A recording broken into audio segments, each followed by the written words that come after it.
पिंपरी महापालिका निवडणुकीत महायुती नाही तर तिन्ही पक्ष स्वबळावर.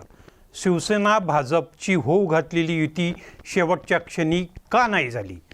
अर्ज दाखल करण्याच्या शेवटच्या दिवशी मंगळवारी पिंपरी चिंचवडमध्ये मोठ्या नाट्यमय घडामोडी घडल्या. शेवटच्या क्षणी उमेदवारी न मिळाल्याने भाजपच्या काहींनी राष्ट्रवादीची वाट धरली. तसंच राष्ट्रवादीच्या इच्छुकांच्या बाबतीत घडलं तर अनेक जण अपक्ष म्हणून रिंगणात उतरले. पण सर्वात मोठी घडामोड ठरली ती मुंबई महापालिकेसाठी एकत्र आलेल्या भाजप शिवसेनेची युती पिंपरी चिंचवडला मात्र फिसकटली. ती कशामुळं आणि त्याचे काय परिणाम होईल त्याचा हा वेध. नमस्कार, मी उत्तम कुटे, तुम्ही पाहतात आपला आवाज. पिंपरी चिंचवड महापालिका निवडणुकीत भाजपने सर्वात अगोदर स्वबळाचा नारा दिला होता. तोच अखेर खरा ठरला. गेल्या वेळी 2017ला एकट्याने बहुमत त्यांनी या महापालिकेत मिळवलं. त्यावेळी त्यांचे 2 आमदार शहरात होते. आता ते 4 झाले आहेत. त्यातून त्यांनी एकला चालवण्याची तयारी सुरुवातीपासून सुरू केली होती. 128 सदस्य संख्येच्या महापालिकेत 100+ नारा दिला.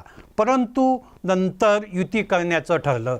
त्याचवेळी दोन्ही राष्ट्रवादी एकत्र येण्याची चर्चा सुरू झाल्याने युतीला ब्रेक बसला.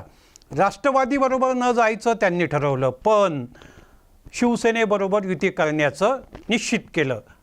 जागा वाटपावरून नाही तर कोणाला लढवायचं यावरून दोन्ही पक्षात मतभेद झाल्यानं युती फिसकटल्याचं आत्ता समजतंय.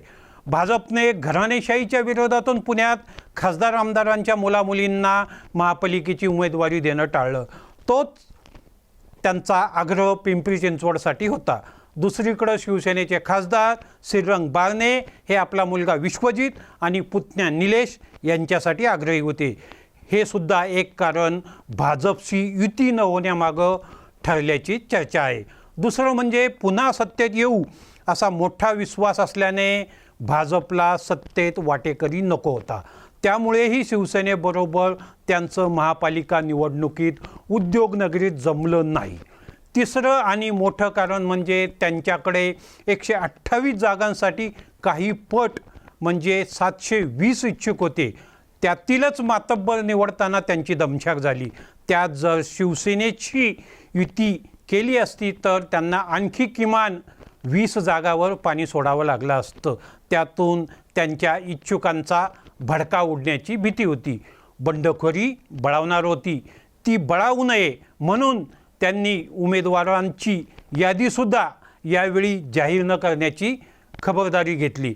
दुसरीकडे मात्र कार्यकर्ते ऐकत नाहीत म्हणून भाजपने युतीसाठी प्रतिसाद दिला नाही म्हणून ती झाली नसल्याचा दावा शिवसेना खासदार श्रीरंगाप्पा बारणे यांनी केला. 23 जागा मागून नंतर 10वर तडजोड केली होती, पण तेवढ्याही त्या मिळाल्या नाहीत.